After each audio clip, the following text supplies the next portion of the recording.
نقوم كل سنة بحملتين لتقييم الثروة السمكية، حملة فيما يخص الأسماك العائمة وحملة فيما يخص الأسماك القاعية لسبيس ديميرسال مثل الجمبري وغيره من الأنواع. كما نقوم أيضا سنويا بحملة لمراقبة حالة الوسط وحالة منتوجات الصيد البيئية والصحية une campagne écosystémique. إذن في هذا الإطار قمنا إلى غاية الآن ب6 حملات سنوية بإجمالي 12 حملة تقييم كلية التي تشمل مختلف المواضيع العلمية. في كل حملة تدوم 30 يوم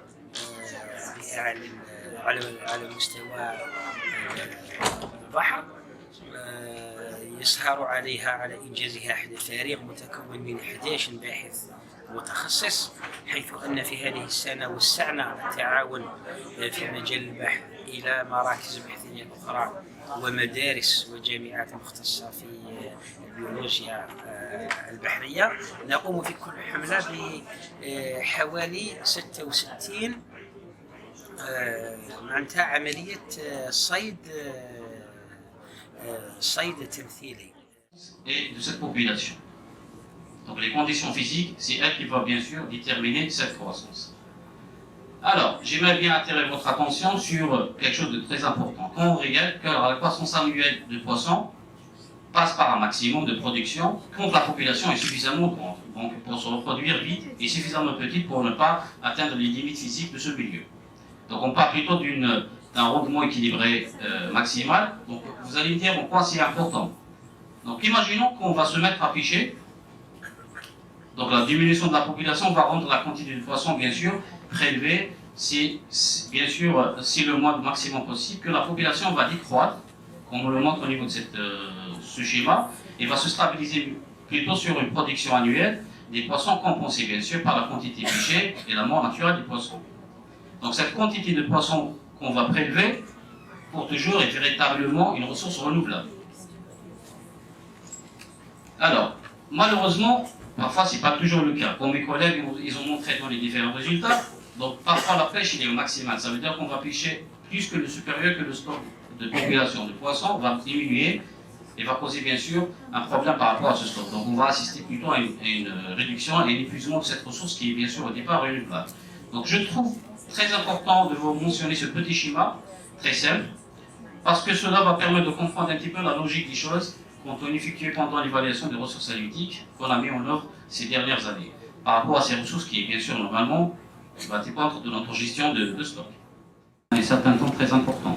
Donc le corps algérien qui subit des mécanismes d'instabilité et qui donne naissance à des turbulents et des méandres, en particulier bien sûr anticycloniques. Là nous avons bien sûr une circulation qui va aller de l'ouest vers l'est et c'est qui contrôle justement toutes les propriétés physico-chimiques de notre espace de littoral algérien. Localisé au niveau de Zemmouri, quelques traits de chalut au niveau de la baie d'Alger. Le plus grand nombre de pêches ont été réalisées au niveau de la baie de Bouismaïl et au niveau de Cherchel. Et nous avons environ 4 traits de pêche à Béjaïa. Au niveau de la région ouest, les zones prospectées donc, sont le golfe d'Arzeu-Mostaganem et le golfe de Razawet-Benissaf. Et si vous voyez bien, les lignes en bleu représentent les isobates, c'est-à-dire les lignes de profondeur.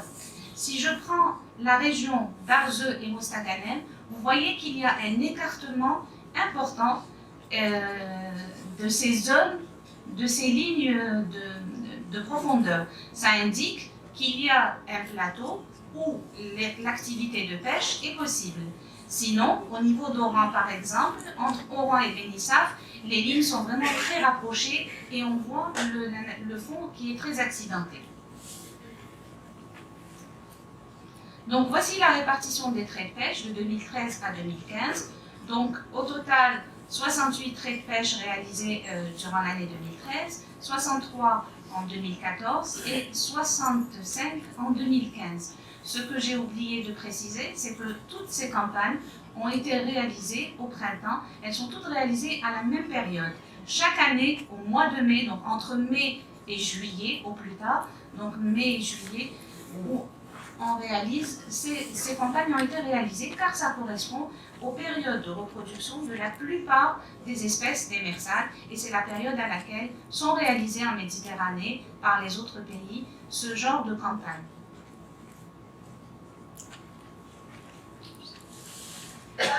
Le déroulement des campagnes, donc dans un premier temps, nous avons la partie hydrologie, donc une sonde CTD pour les mesures de température, de fond, un échosondeur pour un EK60 pour la profondeur et le relief du fond, et le navire est également muni d'un sondeur multifaisceau EM710 qui n'a pas encore été mis en fonction. Donc la sonde CTD plus un thermosalinographe qui permet la mesure de la température et de la salinité de surface en continu durant tout le déroulement de la campagne. En ce qui concerne le déroulement des opérations de pêche, donc vous avez sur la première image le chalut. Donc normalement le chalut est mis à l'eau. Normalement, le chalut est mis à l'eau. Une fois le chalut remonté à bord, nous avons les espèces qui vont être triées, donc qui vont passer dans le trunk, qui est la photo numéro 2. C'est le lien entre le pont arrière et la salle de tri qui se trouve en dessous. Donc les poissons et les espèces sont acheminés dans ce trunk qui est automatique, donc il y a un passage. Et les chercheurs du CNRDPA donc, se placent tout le long et procèdent à un tri grossier dans un premier temps, c'est-à-dire qu'on va séparer les espèces. Nous avons des espèces cibles et il y a des espèces accessoires. Donc les espèces cibles vont avoir un traitement particulier, tandis que les espèces accessoires seront pesées, identifiées et mentionnées.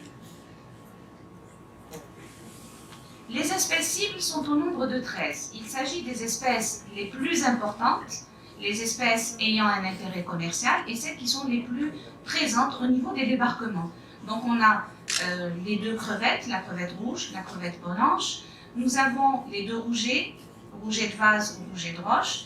Le merlan, le merlu, qui est plus communément appelé merlan par les Algériens. Le faux merlan, qui est appelé également merlan bleu, la mustelle, le mafroun. En ce qui concerne les céphalopodes, nous avons 3 céphalopodes, donc le calmar, la sépia et le poulpe. Et bien sûr, j'ai oublié la langoustine, c'est plus par rapport à son intérêt commercial, par rapport à sa valeur économique. Et pardon, la baudroie. Le traitement à bord consiste à faire un tri de toute la pêche, identifier les espèces pour en savoir la composition spécifique dans chaque zone, c'est-à-dire avoir une idée sur la biodiversité, avoir une idée sur les espèces cibles et les espèces qui sont pêchées accidentellement, quelles sont les espèces qui forment les agrégats. Ça permet aux chercheurs au niveau du CNRDPA par le... C'est-à-dire une fois qu'on termine ce programme, ils commencent à travailler d'une manière, comment dirais-je, plus détaillée sur les agrégats que composent ces détections, sur les peuplements, sur les stocks, et avoir des zones, comment dirais-je, tampons pour telle ou telle espèce, comment dirais-je, l'on choix. Est-ce que c'est vraiment au niveau côtier ou là, un peu au large, et ainsi de suite. Les mesures prises lors de la campagne, on prend les longueurs, les points individuels, on fait les dissections pour situer le stade de maturité, on prélève les autorités pour la rupture d'âge et l'établissement de la cléage longueur. On fait aussi la détermination du paramètre de la relation taille-poids, qui sont des paramètres essentiels dans l'équation de la biomasse.